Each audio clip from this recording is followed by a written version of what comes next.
Thank you. It's a pleasure to be here today in Valencia. Thank you for the invitation, and thank all of you for taking time out of your busy schedules to attend my talk today. And I'm challenged by the talk that just preceded. This talk isn't anything like that talk. I want to talk about the MOOC of one. What I mean by that is I want to talk about the development of the MOOC, or the Massive Open Online Course. I'm one of the people who designed the concept originally in 2008. I want to explain myself so that you know what we did and why we did it. And I want to lead into a discussion of what will follow, what the next generation technology will be to follow after the MOOC. But I want to do a bit more than that. I want to begin this conference challenging you to rethink some of your perceptions about what it is to teach, what it is that an education is supposed to provide. We have this picture in our mind that an education is to shape or transform or in some way make somebody something, whether that somebody be a doctor, whether that somebody be a responsible member of society, whether that somebody be employed or an entrepreneur. And I want to begin by asking the question, what does it mean to be one person? What does it mean to be, say, Valencian? What does it mean to be a doctor? We have this intuitive idea that we think we understand. When we begin to educate someone, we're going to make somebody a doctor. But what does that mean? I'm not sure we even know. And a major part of the reason we developed the MOOC is to challenge our thinking around some of these ideas. In the traditional course, and that includes the traditional online course, as well as the traditional offline course, in traditional education, and Pap talked about it as well, we have this idea that there is the authority at the center who will throw content at you. Lots of content, piles of books, piles of video, and hope some of it sticks. And even the MOOCs, the massive open online courses that have followed the MOOCs that were developed by George Siemens and myself, the courses offered by Khan Academy, Coursera, Udacity, Udemy, and the rest, these are all based on the idea of some body of content. Well, let me ask now, is being one being the same? Now, that's kind of a hard question. It's not even clear what I mean when I ask that. Well, let's take doctors. Is being a doctor, does that mean having exactly the same knowledge as every other doctor? Well, no. Pap told us quite reasonably, different people work in different contexts. If they all had the same knowledge, they might be useful in one place, perhaps New York City General Hospital, but not useful in another place, like Moncton General Hospital, where I live. Two contexts, two ideas of doctor. Just throwing content at people cannot be sufficient to create doctors. It's the same with being a Valencian or being a pine tree or being anything else, right? It's not just being the same thing. Is everybody in Valencia the same? Well, I walked all around the city yesterday. I can tell you, they are not. So what is it to be a Valencian? Think about that. If we're trying to promote cultural awareness, say, what does that mean? Do you have everybody memorize the Valencia song? Well, no. So George Siemens and I created the MOOC, the Massive Open Online Course, to challenge some of these ideas. People often ask us, well, what do you mean by MOOC? And we say, well, Massive Open Online Course. And they say, well, no, what do you mean by MOOC? Well, what I mean is massive, not massive in the sense that we send out or we reach 1,000, 10,000, 1,000,000 people. Anything can be massive in that way. Seaweed is massive in that way. What I mean is massive by design. Massive in the sense that it can continue to scale without losing its essential shape. In a typical course, the more you scale, the more you begin to depend on the central professor, and the more elevated the central professor gets, and at some point you have this icon figure at the front of the room talking to all of the masses. And that becomes something very different from education, where it was just you and your friends figuring out how to put a truck together. Education changes, typical education changes when you make it massified. We wanted to design a system that could scale without changing the nature of learning. Open. By open, we meant free, gratuit, en français, and libre. Free as in beer, free as in open, free as in the doors aren't closed, free as in you can do what you want with it. By online, we meant online.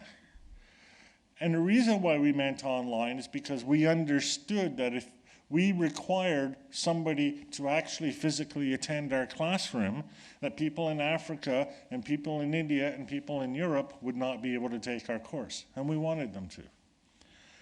And then courses, sort of an odd thing, but a course is something really very simple. A course is something that begins, something that ends, something that has a topic, and that's about it.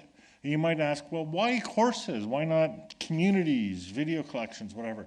We wanted to have something small that you can involve yourself in without committing yourself to for the rest of your life. You know, you join a community, you're stuck with it. With a course, you have the happy knowledge that eventually this course will end and you're out of it. So this is what our Massive Open Online Course looks like. Our Massive Open Online Course has a little website in the middle, but mostly what the Massive Open Online Course is about is the set of interactions between the participants.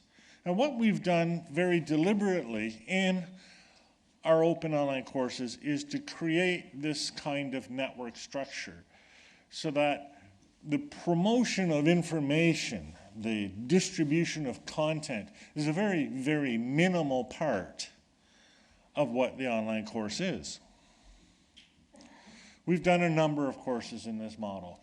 We began with a course called Connectivism and Connective Knowledge, 2008, and that's popularly called the first MOOC.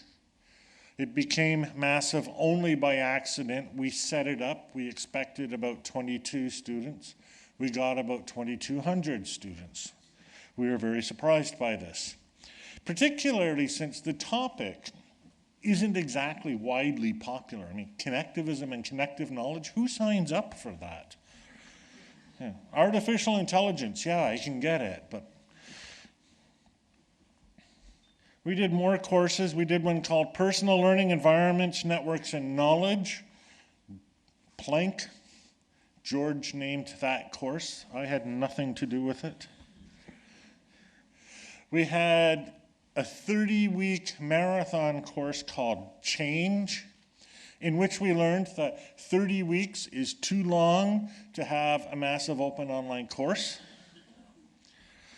We had one on the future of higher education. We did that one with the Chronicle of Education, EDUCAUSE, and the Gates Foundation. That was a very short course. It was over before it even started.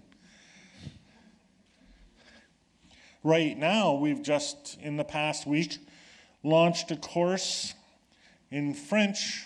It's a French language course called REL, Ressources Éducatives Libres. open educational resources, 2014, and we have about 1,000 people attending this course. So we've got some experience behind us. We're beginning to figure out what it is that makes a MOOC work, what it is that makes a MOOC not work, and we've applied these lessons to open online learning generally.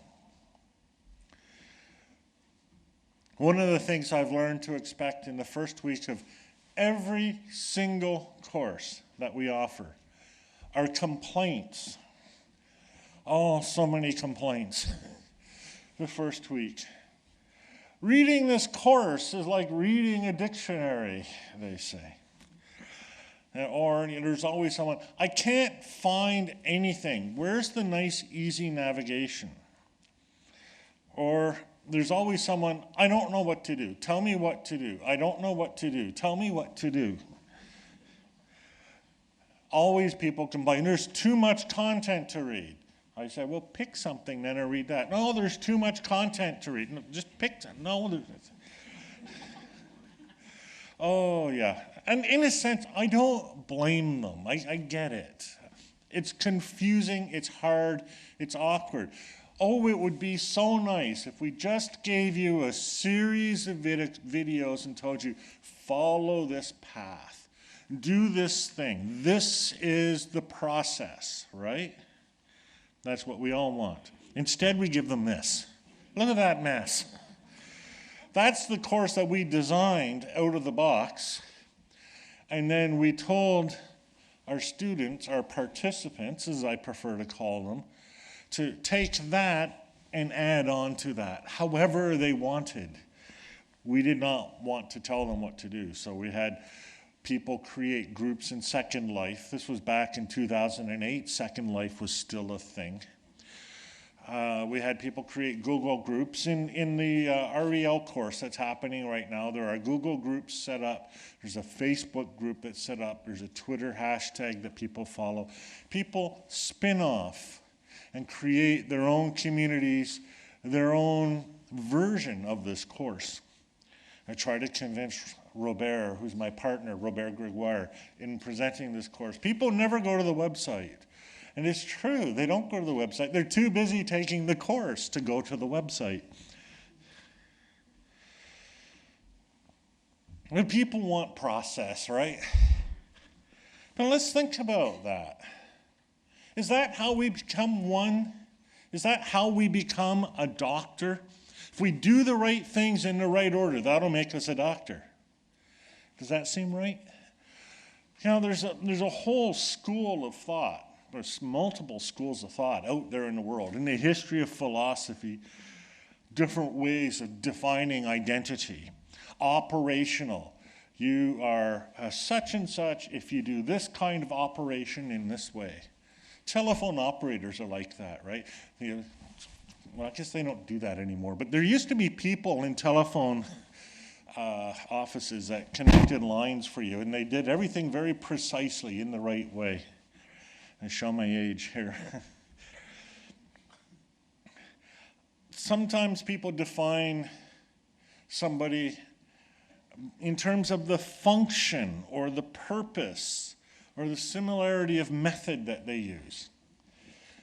But, you know, we sort of wonder, is that what we mean? Is a doctor just a person who does things in the doctor method? Well, no, not really. That's not really what we're training them to be. So there's got to be something more to learning to be a doctor than just serving the right function. What about teleological? We hear this a lot.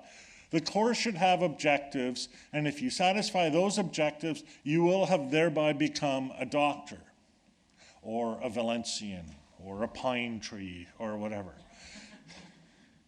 But that doesn't work either, right? You can have all the objectives in the world and take all the steps to fulfill those objectives, but still not be the thing that you wanted to be.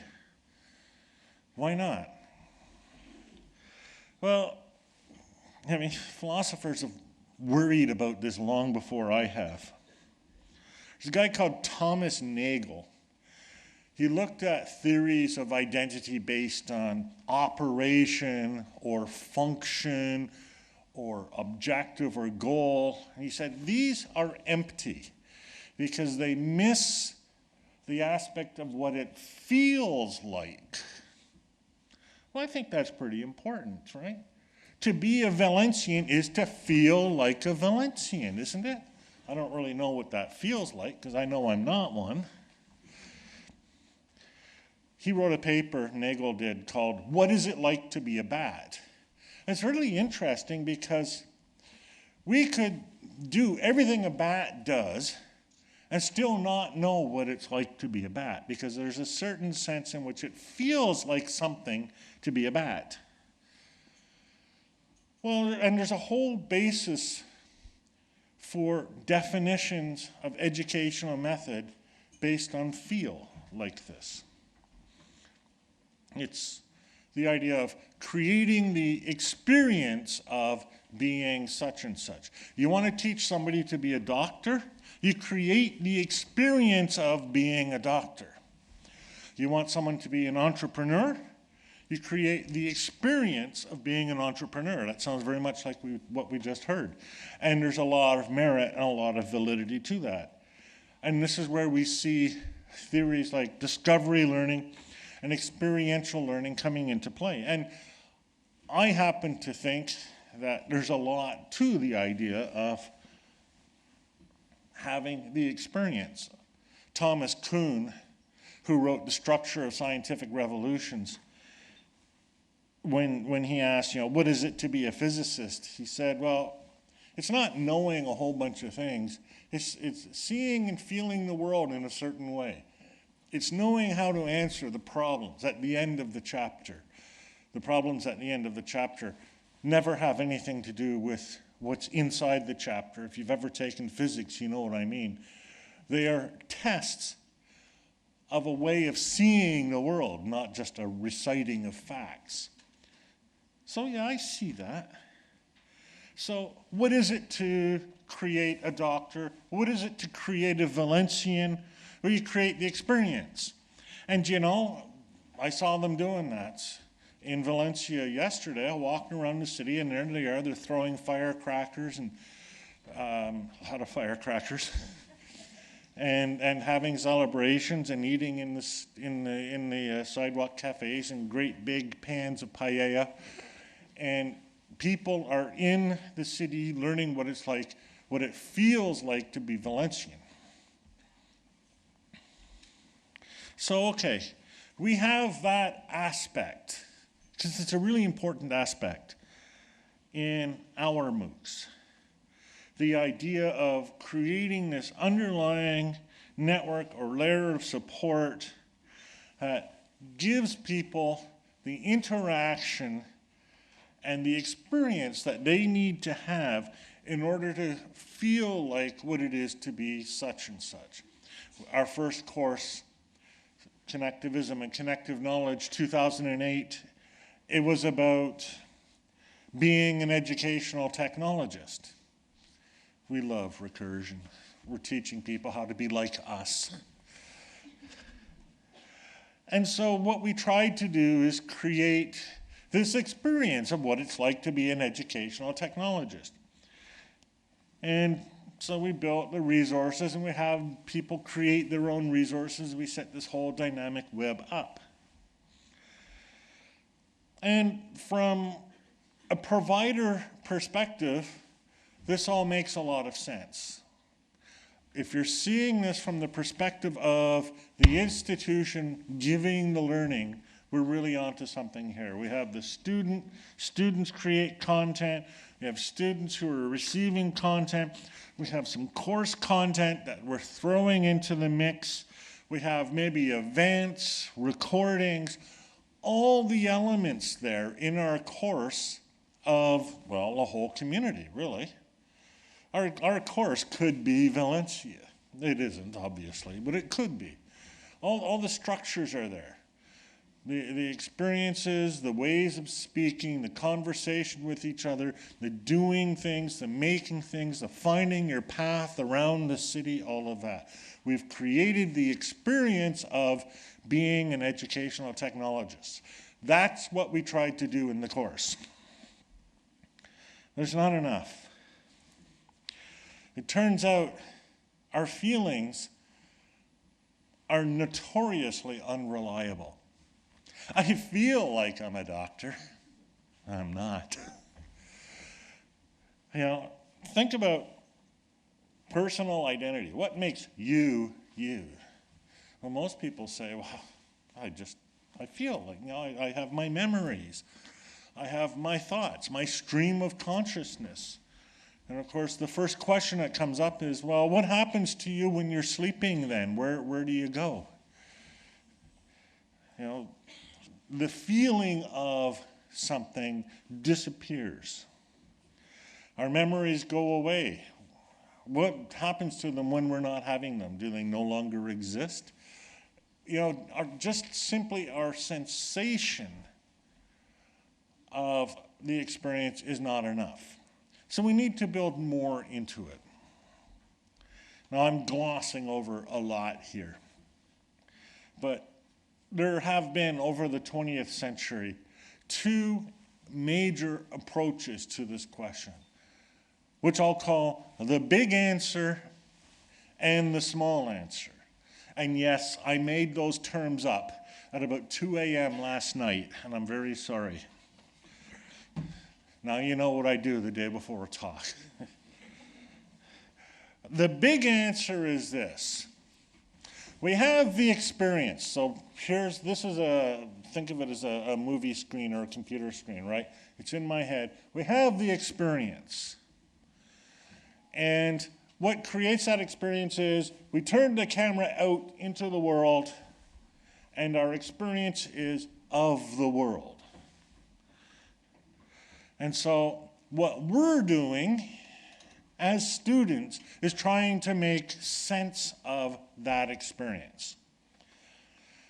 That's an approach to education based in semiotics, in meaning, in context, in representation, and it's an approach to education based on not just what we feel, but objective external fact. And there's a lot of sense to it. And this is where we get things like social constructivism, or even empiricism and logical positivism. What is learning? We are trying to construct or make sense of or make meaning out of the perceptions that we have out there of the world. Okay, that's the big answer. And again, I'm glossing over very quickly here. But this is fun, right? What's the little answer? Well, instead of the camera pointing out there, you turn the camera in and point it in here. Well, why not? Here's our experiences. Whether we're pointed out there or pointed in here, we're going to see the same thing. So the little answer is we're trying to make sense of our own awareness, our own cognition, our own understanding. The little answer is based on a primacy of reason. It's based on critical or digital or whatever literacies. It's based on the idea that we can look at whatever our mental contents are and make sense of them. And so education is a process of making sense of these things. Sounds great. Social constructivism, neuroconstructivism, it's a very popular approach to learning, so much better than dumping content on people, so much better than trying to make people just do the right functions, so much better than just experience, because now our experience has a context and a frame. And a significant part of the educational world is in agreement with this, and they have good reason to be. And frankly, this is where I think George Siemens is. I think George Siemens is smack dab in the middle of the big answer. I think that his version of connectivism is social constructivism of some sort with a network overlay. I take it a step further because here's my problem. There's no one to do the constructing. Think about it. Here's my screen, here's my camera pointed out, pointed in. Who's doing the making meaning? There isn't some other little guy looking at all my perceptions, figuring things out. Because then he would have to have a camera too, right? To look at my perceptions. That's the problem with social constructivism. There is no constructor. There's no person other than the learner themselves to do the constructing. There's no little man. There is no camera. That picture I just gave you, the big answer and the little answer, take the camera away. There is no camera. There's no one to construct our representations for us. Okay. So now I've just destroyed every educational theory there is. What's left? I'm very sorry about that. Well, what's left is this screen, except it's not just a screen. You know, that's an idea from the 1600s, this idea that there's this tabula rasa on which you have impressions that make little, or senses that make little impressions. But actually, this is a very special kind of screen we have, which is our mind, our brain. It is, in fact, a self-organizing network. And interestingly, so is Valencia. And interestingly, so is a group of crickets. And indeed, pretty much any large number of things that can interact together are self-organizing networks. They are at once perceptual systems and reasoning systems. There is no constructor. The thing that has the feelings is also the thing that organizes the feelings. That makes sense, doesn't it? Oh, I know, I've got to tell you more of a story than that. I've got to prove it with numbers and logic. I've got to show you working examples. I get that. It's a half-hour talk. You have to give me some slack. So how do these self-organizing networks work? Well, there are some design principles that make good ones as compared to bad ones. Now, what's a good one? What's a bad one? We can talk about that. But in general, human neural networks, student educational experiences, cities, ecosystems, and anything else you want to create a network out of work better if they satisfy the following 4 criteria. Autonomy. The individuals in the network make their own decisions. Diversity. Being one isn't about being the same. Let me repeat. Being one isn't about being the same. Being a Valencian isn't about being the same. Being a pine tree isn't about being the same. Being a doctor isn't about being the same. Diversity, in fact, is what makes being doctors possible. Interactivity. The knowledge created by a network is created by the interaction between its members, and as we would say, is emergent from its members, and is not simply the propagation of one person's opinion to another, to another, to another, to another. Everybody contributes together to make knowledge. There's no one person out there who's the person in charge of what it is to be a Valencian. This concept is ridiculous, right? This is why when Pep says everybody has something to contribute, everybody has something to contribute, because what it means to be a Valencian is determined by the totality of activities, thoughts, expressions, being of every single person in that city. That, you take one person away, Valencia is different. It's kind of an important realization. Your approach to learning changes when you realize that. And then finally, openness. Because networks cannot work if they're closed.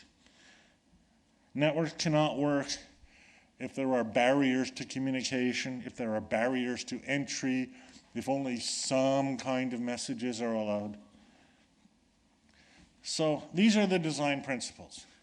You don't have to like them.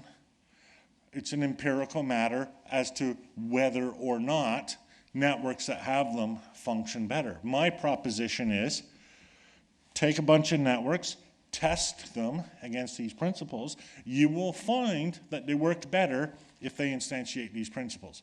Don't trust me. Go test it. So that leads us to this concept of personal learning.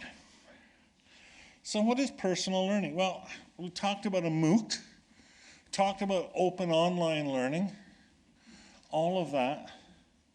Now I'm gone all the way full scale away from massive open online courses to talk about individual personal learning. Well, why? Because the approach of a MOOC is based on the idea that individual people, as defined by that screen, that self-organizing screen, are taking the course. This is the thing, right? When we designed these MOOCs, we realized every single person taking our course is going to be different.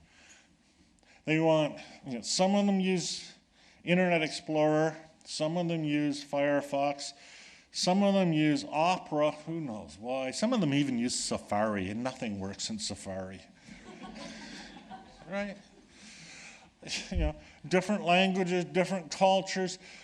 Some people want to get the knowledge, some people want to socialize, some people want to meet other people. We had one person in our first course, the sole purpose of their membership in the course was to call George and I techno-communists. That's what they wanted to do.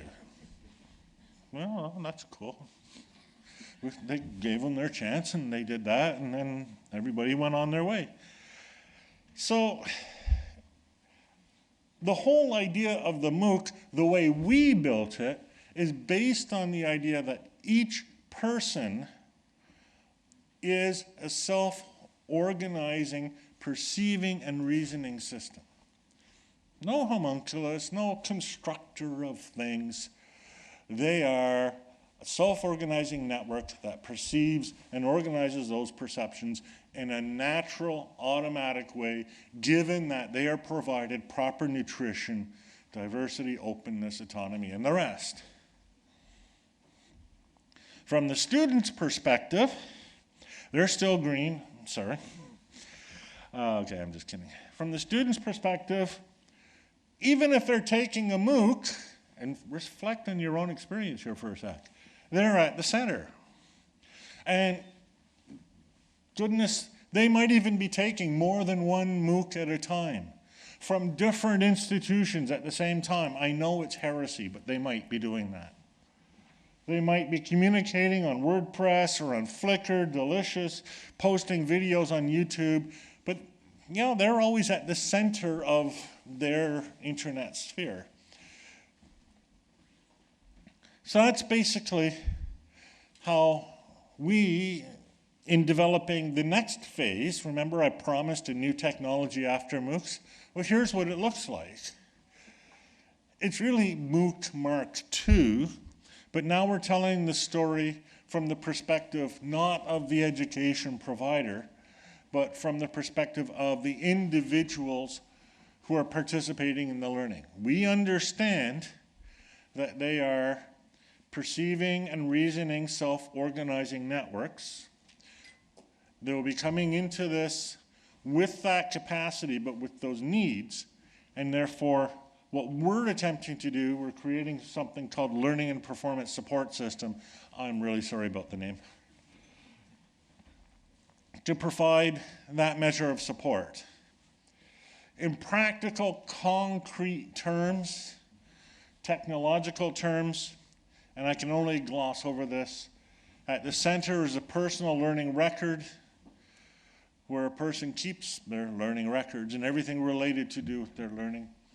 We have support for a resource repository network to access all of these resources out there in the world. A personal cloud to allow them to store their photos, videos, etc., wherever they want. A personal learning assistant. No, I don't mean an iPad. No, I don't mean an app. What I mean is a way of projecting the capacities of this system, of the personal learning environment, and of the associated learning resources, MOOCs, etc., into whatever environment they find themselves in. So maybe it's into a mobile phone, maybe it's into a computer, maybe it's into a car. I like to tell the story of the fishing rod. The fishing rod is very smart. It's connected to your LPSS, to your personal learning environment, and your fishing rod will help you learn how to fish. And it will complain if you do it improperly. Fishing rods are known for having short tempers. And for what we call an automated competence development and recognition, which is a long way for understanding, and again, we'll come back to PEP here, understanding what the gaps are in our knowledge, what resources we need in order to obtain the knowledge, obtain the resources, become the kind of person we want, help us self-organize into being whatever it is that we're trying to be. Here's some more organized description of the same project. The blue things there are the circles that I just showed you, resource repository network and the rest. We're working with different organizations and companies to provide extensions of this service. And we're working with education providers and the rest of the internet in order to connect up the learning resources that are available around the world from different MOOCs and different learning providers into each individual person's personal learning environment. So what is it to be one after all that? Well, in a sense, to be one is to know that you are one, to know that you are a doctor, to know that you're a Valencian. Well, what does that mean? Well, if you look at how these self-organizing, perceiving, reasoning networks work, basically what they are, and I'm glossing, they're pattern recognizers. Now, that's a simple two-word explanation of more complex functionality, but it'll do. So, if you're Valencian, are any of you Valencian here? How many of you are Valencian? 1, 2, 3. You recognize that building, don't you? I assume you do. This is a really bad example if you don't, right? And the point here is that there isn't some sort of set of conditions, set of sameness, functionality, all big, long definition, etc. You look at the building, you recognize. How does that happen? Because your self-organizing, perceiving, reasoning neural network is the kind of thing that recognizes things. How does one doctor know that another person is a doctor? The doctor recognizes another doctor. To be one is to know. To know that one is a doctor, a Valencian, whatever, is to recognize that they are. It's a matter of pattern recognition, a perceptual property. And finally, to be one is to be you. Everybody talks about massive open online learning. I don't care about the massiveness of open online learning. I mean, it's important. There are 7 billion people on the planet. Whatever we do has got to work for every one of them. But it's only going to work for every one of them, one person at a time. There's no other way of doing it. because there's no other way that's going to be genuine. There's no other way that's going to be effective. What makes the MOOC special is that each person taking the MOOC makes it their own. They create and shape their own learning according to their own needs and their own interests, their own values, their own objectives. And that, to me, is what learning and education is all about. So I hope you're thinking about these things, the different ways of knowing how something is won, the different ways of knowing whether you've trained someone to be a doctor, enculturated them into being a Valencian, or just persuaded them to recognize pine trees. Think about these things as you hear the presentations, and think about the views of learning and education underlying the different presentations that you'll hear over the next 3 days. These slides and way too many more presentations are all available on my website, and I thank you for your kind and patient attention.